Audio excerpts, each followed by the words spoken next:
Well, you'll recall that I highlighted the thesis of the coming North American decades. This is founded on a number of elements.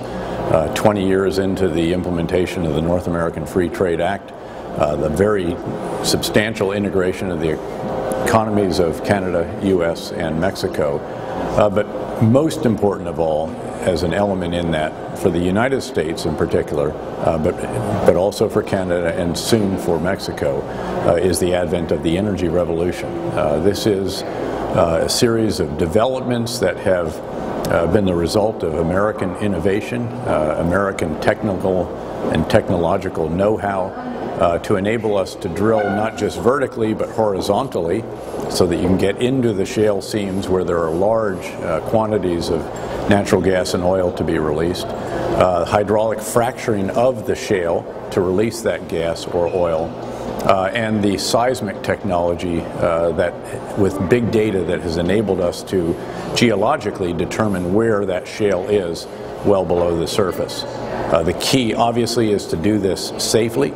in a way that does not harm the environment. I noted the various efforts that are ongoing in universities, with environmental groups, with industry,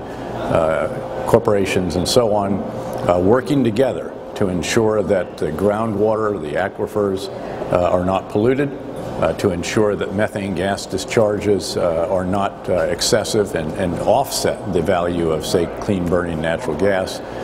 and that the fracking fluid, which contains lethal chemicals as a small percentage of that fluid,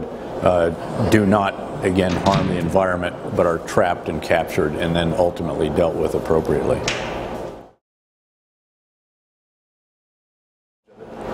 Well, the challenges in the largest sense for the United States in terms of capitalizing on the opportunities that we have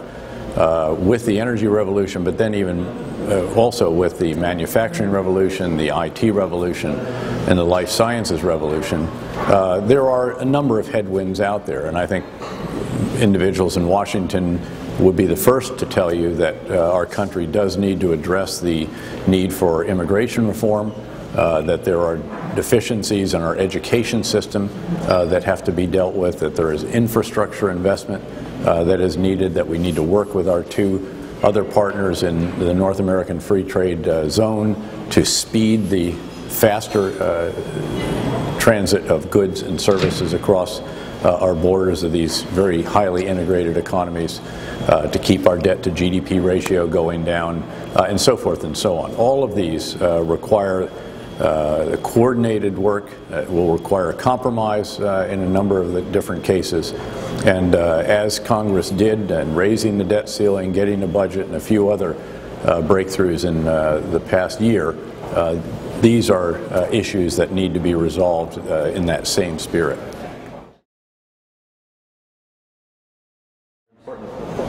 Well, I think they are educational. Certainly for those who participate. They are stimulating intellectually. The reason that I enjoy doing conferences like this is because you get good questions, good exchanges, good discussions, and inevitably you learn from it if you're on the transmission or the receiving end of this. And so I just think that they are intellectually enjoyable and help you build the kind of intellectual capital that's necessary for citizens to be responsible participants in our democracy, and indeed in big economic decisions that have so much to do with, again, realizing the potential of what could be the coming North American decades.